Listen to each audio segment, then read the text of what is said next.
Doesn't any problem. I'm trusting పంతులు. పంతులు నాయనా నీ మాటలన్నీ వినపడ్డాయి. నీ పెళ్లి జరిపించే బాధ్యత నాది. నువ్వేమి టెన్షన్ పడకు.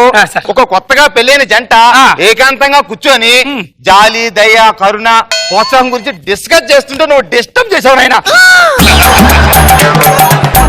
ఇప్పుడు ఆ దోషం పోవడానికి, నాకు పెళ్లి అవ్వడానికి కారణం నువ్వు ఒక అబ్బాయిని పెళ్లి చేసుకోవాల్సి నాయనా. ఇప్పుడు అబ్బాయి పేరులో ఏదైనా దోషం ఉండింది అనుకో, ఇదిగో చెట్టునో, పుట్టనో, కుక్కనో, నక్కనో, పందినో ఇచ్చి ముందు పెళ్లి చేస్తారు నాయన. ఆ దోషం పోయిన తర్వాత ఆ అబ్బాయికి అమ్మాయిని ఇచ్చి పెళ్లి చేస్తారు నాయన. హలో అప్పారావు గారు, ఇక్కడ ఒక మీకు మంచి సంబంధం చూశాను, తొందరగా వచ్చేయండి.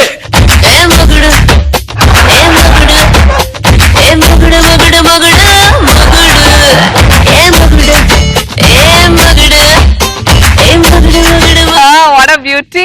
అయ్యా పంతులు గారు, ఎప్పుడో ఒక నా ప్రాబ్లం చెప్పి ఒక మంచి సంబంధం చూడండి పంతులు గారని నేను మర్చిపోయాను. మీరు మర్చిపోకుండా జ్ఞాపకం పెట్టుకొని నాకు సంబంధం చూశారు, నా ప్రాబ్లం క్లియర్ చేశారు. అవును నాయనా, చాలా సంతోషం. అందుకే అంటారు పెద్దలు, నారు పోసేవాడే నీరు పోస్తాడు అని. ఇంతకీ నా వివరాలన్నీ వారికి చెప్పారా? మొత్తం చెప్పాను ఆయన.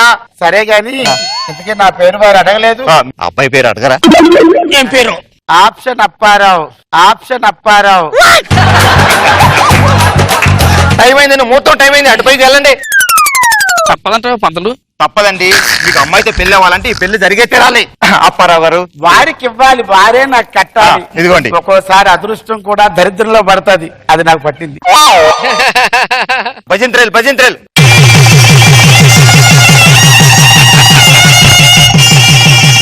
ఇదిగో దండ తీసుకో. ఇదిగోండి దండ తీసుకోండి. ఇప్పుడు ఒకరు చేయి ఒకరు పట్టుకొని 7 అడుగులు నడవండి.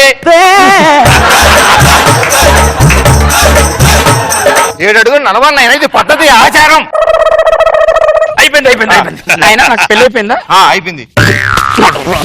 ఏమండి చిన్న మాట, ఇప్పుడే కదా 7 అడుగులు నడిచా, 3 ముళ్ళు వేశారు, దండలు మార్చుకున్నాం. ఇక్కడే కదా నేను ఉండాలి, బయటికి వెళ్ళిపోమంటారు. ఏమండి పంతులు గారు,